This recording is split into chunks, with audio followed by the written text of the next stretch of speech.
आज खिल उठा, आज खिल उठा धरती अंबर, श्री राम जी आने वाले हैं। आज खिल उठा धरती अंबर, श्री राम जी आने वाले हैं। आज खिल उठा धरती अंबर, श्री राम जी आने वाले हैं। आज खिल उठा धरती अंबर, श्री राम जी आने वाले हैं। भगवाई रंग सनातन का, भगवाई रंग सनातन का हम दिल से लगाने वाले हैं। आज खिल उठा धरती अंबर, श्री राम जी आने वाले हैं। आज खिल उठा धरती अंबर, श्री राम जी आने वाले हैं। आज खिल उठा धरती अंबर, श्री राम जी आने वाले हैं।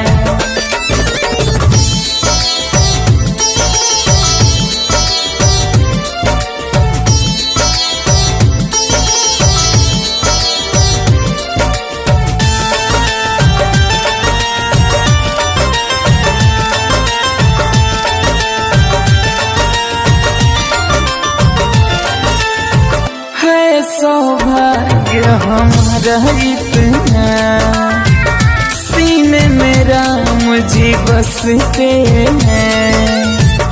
नाम लेते हैं राम का जितना, उतना ही हम तरसते हैं। राम के भक्त है, राम नाम ही दिल में हम बसाए हैं। उसी मनाओ दीप जलाओ, राम हमारे आए हैं। है सौभाग्य हमारा इतना, सीने में राम जी बसते हैं। नाम लेते हैं राम का जितना, उतना ही हम तरसते हैं। लाखों में है मेरे भगवान, हम सेवा करने वाले हैं। भगवान रंग सनातन का हम दिल से लगाने वाले हैं। आज खिल उठा,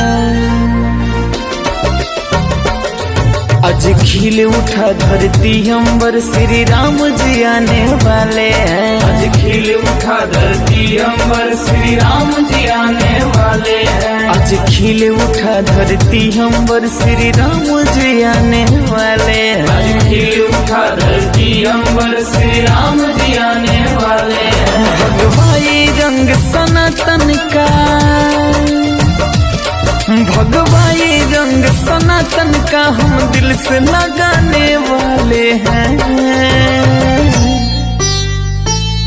आज खिल उठा धरती अंबर, श्री राम जी आने वाले हैं। आज खिल उठा धरती अंबर, श्री राम जी आने वाले हैं। आज खिल उठा धरती अंबर, श्री राम जी आने वाले हैं।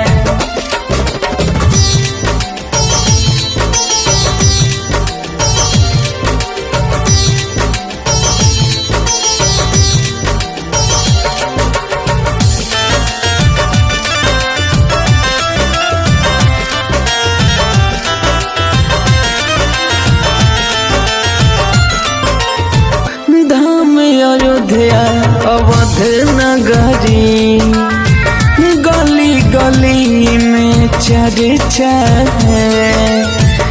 मर्यादा है श्री राम जी का, भगवान का ऊंचा दर्जा है। भगवा धारी है हम, भगवा जन के अब लहराएंगे। आ रहे आज अवध में राम जी स्वागत गीत सुनाएंगे। धाम अयोध्या अवध नगरी, गली गली में चर्चा है। मर्यादा है श्री राम जी का, भगवान का ऊंचा दर्जा है। संजीव सुमन राकेश बाबू प्रभु राम को चाहने वाले हैं। भगवाई रंग सनातन का हम दिल से लगाने वाले हैं। आज खिल उठा,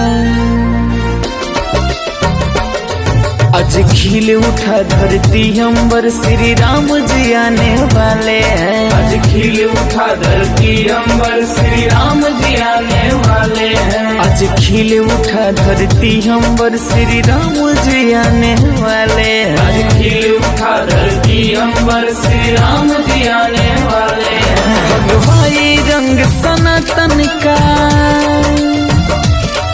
भगवाई रंग सनातन का हम दिल से लगाने वाले हैं।